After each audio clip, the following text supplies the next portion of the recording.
Welcome sa Dries TV. Kung interesado ka sa ganitong news, huwag kalimutang isubscribe ang ating YouTube channel. Maraming salamat! Welcome po ulit sa ating panibagong update tungkol kina Kim and Paolo Abilino. Sa bawat update natin, tatalakayin natin ang mga pinag-uusapan sa mundo ng social media tungkol kina Kim and Paolo Abilino. Kaya naman kung hindi pa po kayo nakasubscribe dito sa ating channel nako, i-click nyo na po yan and isama nyo na din ang bell button.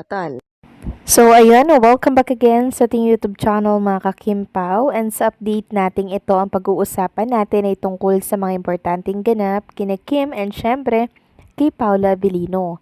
Pero bago po ang lahat, maraming salamat sa inyong patuloy na pagsuporta at pagsubaybay sa mga daily update natin.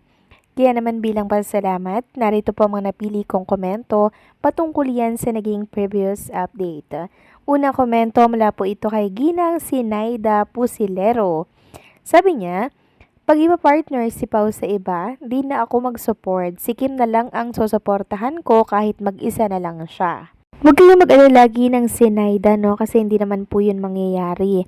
Sumawala yung tinatawag na magic pag pinartner po si Paolo sa ibang artista or sa ibang leading lady. Diba? Ganon din si Chinita Princess. Pag pinartner siya sa ibang actor, GMA collab, diba? Actor ng GMA, syempre, mawala din po yung tinatawag na magic na Kim Pao lang po ang meron. Kaya huwag kayong mag-alala at huwag kayong mag-isip na i-partner si Kim or Paolo sa ibang mga artista or sa ibang actor. Kasi alam po ng producer, alam ng management kung paano po sila hawakan at patakbuhin ang karera. Okay, alam po nila kung saan bebenta at papatok ang bawat project na ibinibigay kay Kim and Paolo.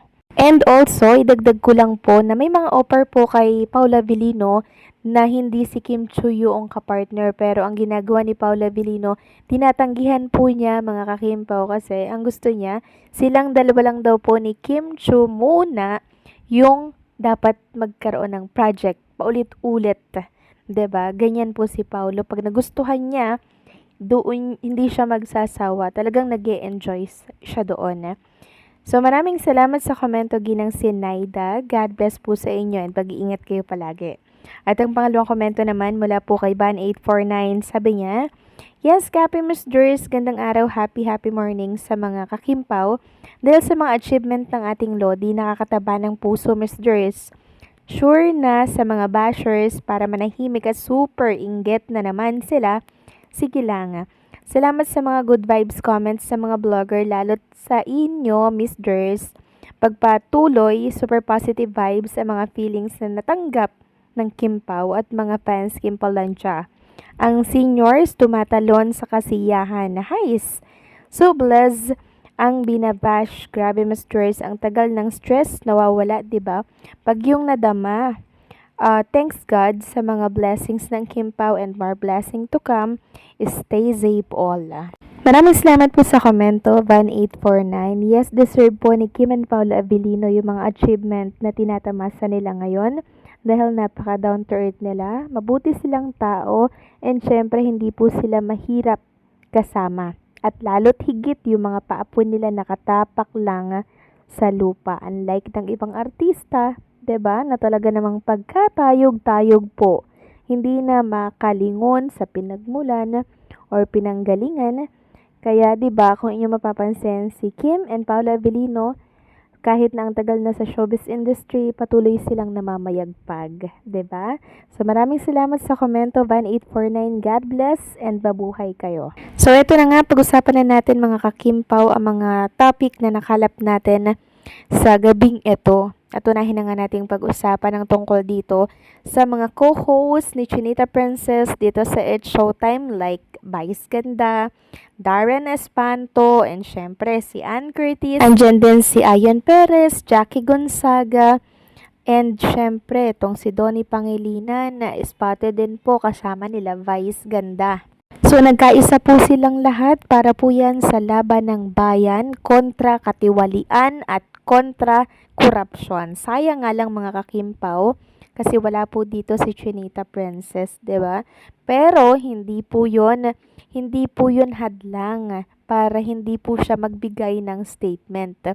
Sabi nga po ni Chinita Princess sa kanyang statement na binitawan kanina, "Ako ay isang ordinaryong mamamayan, nagbabayad ng buwis, nagbabantay sa kinabukasan ng aking pamilya at umaasang ang mga taong iniluklok sa kapangyarihan ay kakatawan sa interes ng bayan. Nakakabigla at nakakalungkot ang paulit-ulit nating nababasa. Trilyong piso na ipinaghahatian sa harap-harapang paraan. Ang mga dapat sana'y tumupad ng tungkulin bilang public servants ang nagkakaroon ng tiwala ng maraming boto. Sila pa ang lumalapastangan sa tiwalang iginawad ng taong bayan. Tayo mga ordinaryong Pilipino walang palya sa pagbabayad ng buwis. May kaba kung late ka at may penalty. May takot kung hindi tama ang bayad dahil maaring may kasamang parusa. Sila naman walang takot na pinagbabakasyon ang konsensya at nagagawang gawing kalakaran ng kalaban or kaba ng bayan. Hindi lang pera ang ninanakaw ninyo. Ninakaw ninyo ang pag-asa, ninakaw ninyo ang kinabukasan ng kabataan, ang ginhawa ng mahihirap at ang pananampalataya ng taong bayan na may hustisya pa rin sa ating bansa.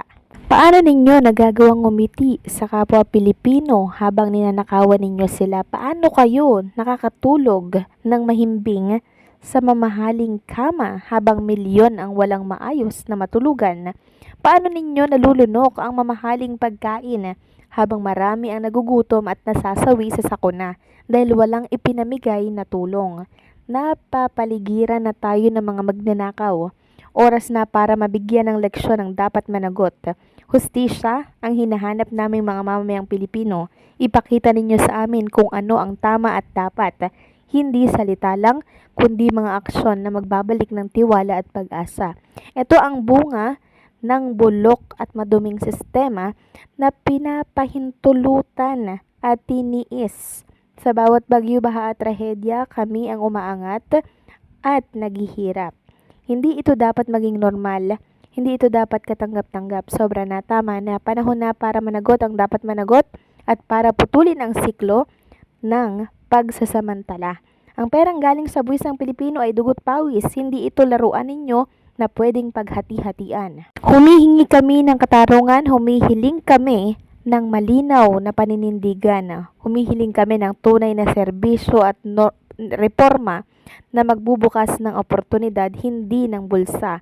Para sa bayan, para sa kinabukasan, para sa ating mga anak, isang nagmamalasakit na Pilipino. So yan po yung sinabi ni Kim Chiu, and syempre meron din pong statement si Paula Abilino. Sabi naman ni Paulo, "Hindi man ako makakadalo sa rally laban sa korupsyon.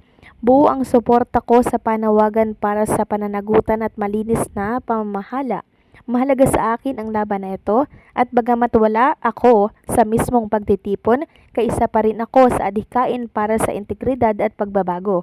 Managot na dapat ang mga dapat managot, makulong na ang lahat ng dapat makulong."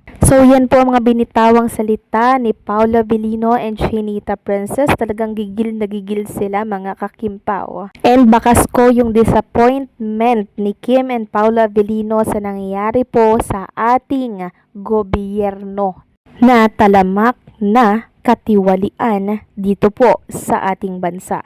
So anong say nyo dito mga kakimpaw? Please comment down below.